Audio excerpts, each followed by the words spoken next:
ଆମେ ଆଜି ଯାଉଛୁ ଓଡ଼ିଶାର ଏକ ଅତ୍ୟନ୍ତ ସୁନ୍ଦର ଓ ଆଧ୍ୟାତ୍ମିକ ସ୍ଥାନକୁ।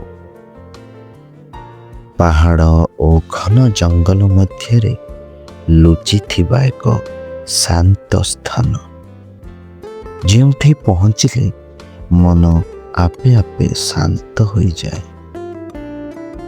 ଏ ସୁନ୍ଦର ସ୍ଥାନଟି ହେଉଛି ଓଡ଼ିଶାର ଗଜପତି ଜିଲ୍ଲାର ଚନ୍ଦ୍ରଗିରି ପାହାଡ଼ ମଧ୍ୟରେ ଅବସ୍ଥିତ ଜିରାଙ୍ଗ ମୋନାଷ୍ଟେରୀ।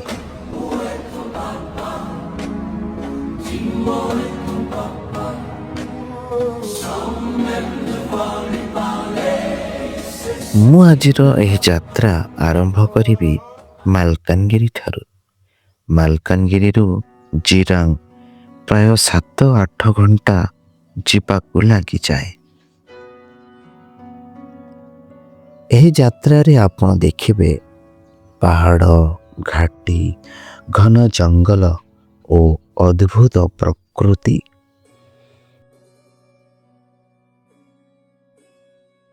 ରାସ୍ତା ଧାରେ ଯିବା ସମୟରେ ଲାଗିବ ପ୍ରକୃତି ନିଜେ ଆମକୁ ତା ଆଗକୁ ଡାକୁଛି। ଯେତେବେଳେ ଆପଣ ଜିରାଙ୍ଗ ପହଞ୍ଚିବେ, ପ୍ରଥମ ଦୃଶ୍ୟରେ ହିଁ ମନ ମୋହିଯିବ। ଉଚ୍ଚ ପାହାଡ଼ ମଧ୍ୟରେ ଏହି ବଡ଼ ବୌଦ୍ଧ ମଠ ଶାନ୍ତି ଓ ଆଧ୍ୟାତ୍ମିକତାର ଏକ ପ୍ରତୀକ। ଏହି କାରଣରୁ ଜିରାଙ୍ଗକୁ ଅନେକ ଲୋକ ଓଡ଼ିଶାର ଛୋଟ ତିବ୍ବତ ବୋଲି କହନ୍ତି। ଏହି ମୋନାଷ୍ଟ୍ରି ହେଉଛି ପୂର୍ବ ଭାରତର ସବୁଠାରୁ ବଡ଼ ବୌଦ୍ଧ ମଠମାନଙ୍କ ମଧ୍ୟରୁ ଗୋଟିଏ।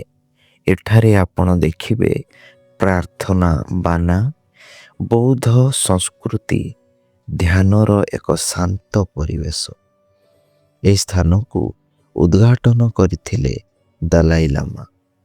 ସେଥିପାଇଁ ଏହାର ଧାର୍ମିକ ଓ ଆଧ୍ୟାତ୍ମିକ ମୂଲ୍ୟ ବହୁତ ବଡ଼। ଜିରାଙ୍ଗର ସବୁଠାରୁ ସୁନ୍ଦର କଥା ହେଉଛି ଏଠାର ପ୍ରକୃତି।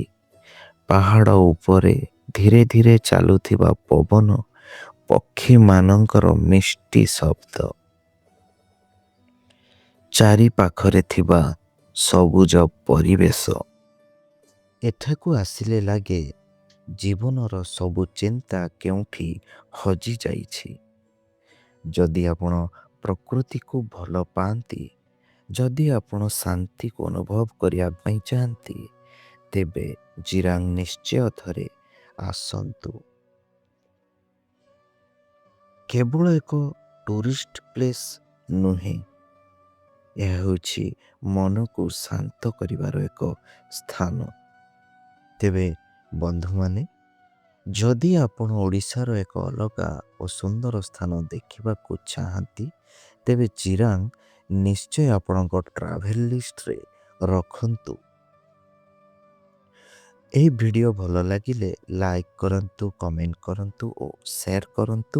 ଆଉ ଏମିତି ଟ୍ରାଭେଲ୍ ଷ୍ଟୋରି ଓ ଇଣ୍ଟରେଷ୍ଟିଂ ପ୍ଲେସ୍ ଦେଖିବା ପାଇଁ ମୋ YouTube channel Shiba explorer story ଟେଲରକୁ ନିଶ୍ଚୟ ସବସ୍କ୍ରାଇବ୍ କରନ୍ତୁ। ଧନ୍ୟବାଦ। ପୁଣି ଆସୁଛି ଆଉ ଗୋଟେ ନୂଆ ଟ୍ରାଭେଲ୍ ଷ୍ଟୋରି ସହ।